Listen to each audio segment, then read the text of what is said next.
It's my honor and pleasure to introduce Dr. Keith Barron, and the topic is the Lost Cities. Keith, please tell us, what is Lost Cities? So the Lost Cities project is a project that I've been kind of working on in Ecuador on the back burner for about a dozen years now. And I've been waiting for 7 years now to get a land package together and get things going in Ecuador. Essentially, the Lost Cities are where, besides looking at an incredibly prospective geological belt, which is the follow-on belt to the north, that contains Fruta del Norte and a whole bunch of copper porphyries, which are in pre-production right now.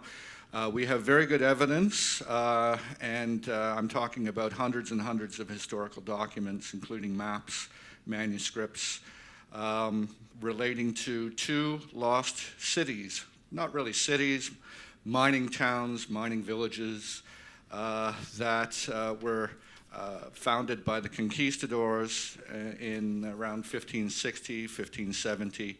And then over time, for various reasons, they were abandoned and then lost, and they've been reclaimed by the jungle. Aurania was a company that I founded privately in 2001 and took to the market in middle of 2003. It did fabulously well. We found a major world-class gold discovery, which is now in the hands of Lundin Gold, and Lundin should be pouring ounces first quarter of 2020. It's taken a while to get to where it is now, but it's really being fast-tracked by Lucas Lundin and his group. It's essentially an epithermal gold deposit, high-level vein system, very, very high grade. Right now, well, depending on how you slice it and dice it with reserves and resources, we worked out it was close to 14 million ounces of gold. We were astoundingly lucky. We had a very, very good crew of geologists, a lot of whom are going to come on the new venture. And our share price at the low was 46 cents. I was just reviewing it again this morning for somebody. We topped out at $43. I'd love to do that for shareholders again. Okay, yeah, that was a huge win for a lot of people, obviously, and the success is obvious. So tell us a little bit about the history, because I know you spent a lot of time researching this, and it's fascinating. There were 7 cities that produced, or towns that produced gold in Ecuador during Spanish colonial times. Mm-hmm. 2 have been wiped off the map. Why have they been wiped off the map, and why is it important to try to find them? Dr. Octavio Latorre, he was working as a professor of history at the International University in Quito. He's the world authority on maps of the Amazon, and he's extensively studied and published on the age of the conquistadors in Ecuador and in adjacent countries.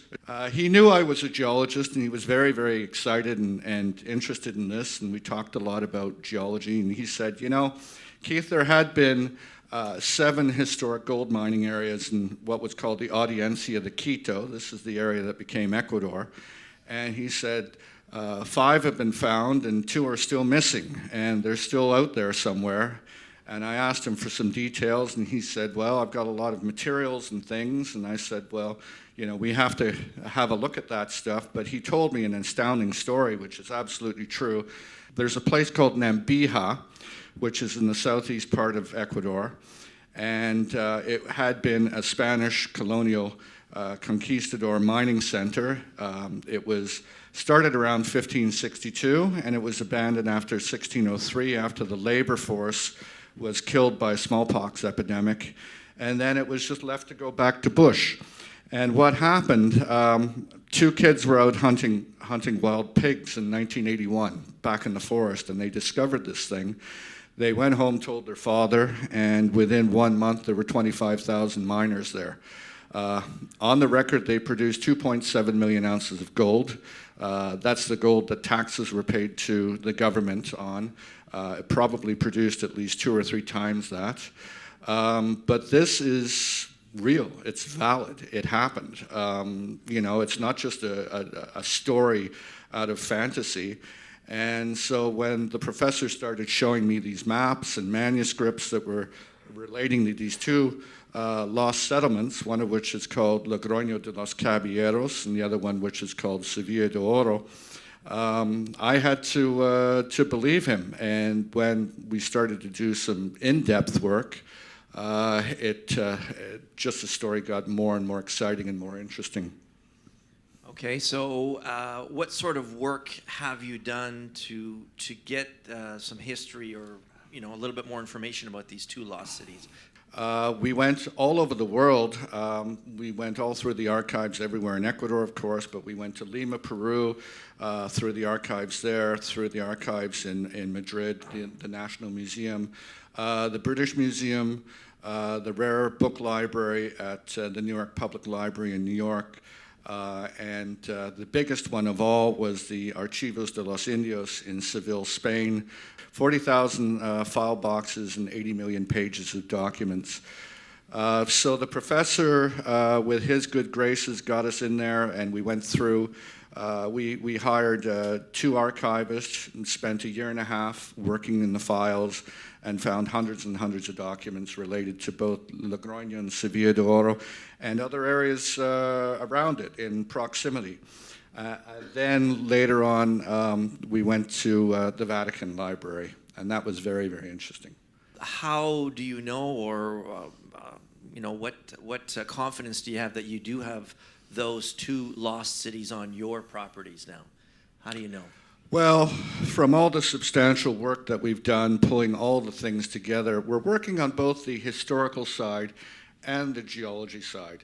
And, I obviously I was intrinsically involved in the discovery of Fruta del Norte, and we know that Fruta del Norte and Nambija and some of the other gold occurrences in that area are associated with 2 Jurassic volcanic members, volcanic series, one which is called Chapisa and the other one's called Santiago. On the maps on the wall here, you can see that we picked up the core of an anticlinal structure which is running down the Cordillera del Cuducu. It's all the purple stuff. It's a very rich mineral belt which we believe continues to the north into our property. Now, all we have at this stage is a lot of historical documents, but also we've been to the property 5 times, and we've seen people, artisanals mining gold. We've seen people panning gold in the rivers and in the streams, and none of this stuff has ever been sourced. It's never been followed up. So it's really like virgin territory, in many ways similar to the Aurelian story in the very earliest days.